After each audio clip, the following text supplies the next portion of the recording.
Начнем выпуск с приятной долгожданной новости. 23-летняя Юлия Белорукова стала бронзовым призером Олимпиады в Пхенчхане. Она бежала в спринте классическим стилем. Победу одержала шведка Стина Нильсон, серебро у норвежки Майкен Швала. Еще одна россиянка Наталья Непряева заняла 4-е место в копилке нашей команды. Таким образом, которая выступает под нейтральным флагом, 5 медалей, 1 серебряная и 4 бронзовые. Заметим, для лыжницы Сосногорска это первые в жизни олимпийские старты. Свою гонку за медалями Белорукова начала со скиатлона, однако выйти в лидеры тогда не удалось. Она финишировала 18-й. Очень эмоционально болела за нашу Юлю с трибун президент Федерации лыжных гонок России Елена Вяльби. Этот момент сумели зафиксировать наши коллеги из издания «Спортэкспресс».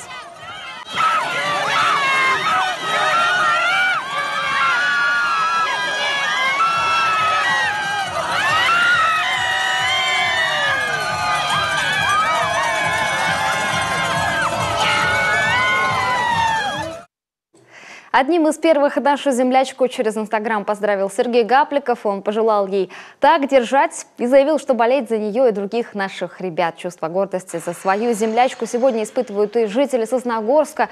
Все эти дни они пристальнее остальных следят за ее успехами и желают новых побед. Да вы что, очень рада и горда. Удачи. Удачи, чтобы не переживала, но она молодец. Рада за нее, очень даже хорошо, что наш город прославляет. Юлька, молодец, Сосногорск с тобой. Умница, конечно, вообще солнышко, молодец, браво, так держать.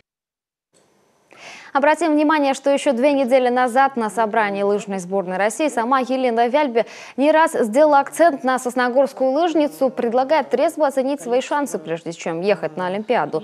Юлия уже в тот же момент выразила полную боевую готовность, не желая дождаться своего звездного часа через 4 года.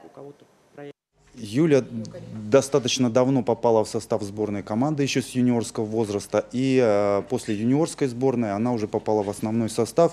И достаточно неплохо уже выступала на этапах Кубка мира. Поэтому результат ее сегодняшний в какой-то степени, ну не то чтобы предсказуем, но мы ждали, что что-то такое должно произойти. И, конечно, с очень большим волнением смотрели за сегодняшним ее выступлением и очень переживали всей лыжной базой нашей. Минспорту поручено провести альтернативные Олимпийские игры. Распоряжение об этом подписал Дмитрий Медведев. Туда должны быть приглашены те спортсмены, которые не попали на соревнования Пхенчхан.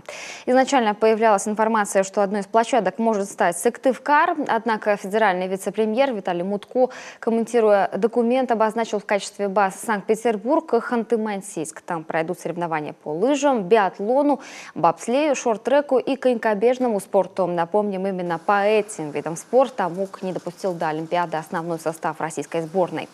Поэтому там выступают лишь молодые атлеты. Альтернативные соревнования стартуют в течение нескольких недель, сразу после Пхенчхана. Призовой фонд будет адекватным Олимпиаде. Аналогичный сценарий будет реализован и по паралимпийским дисциплинам.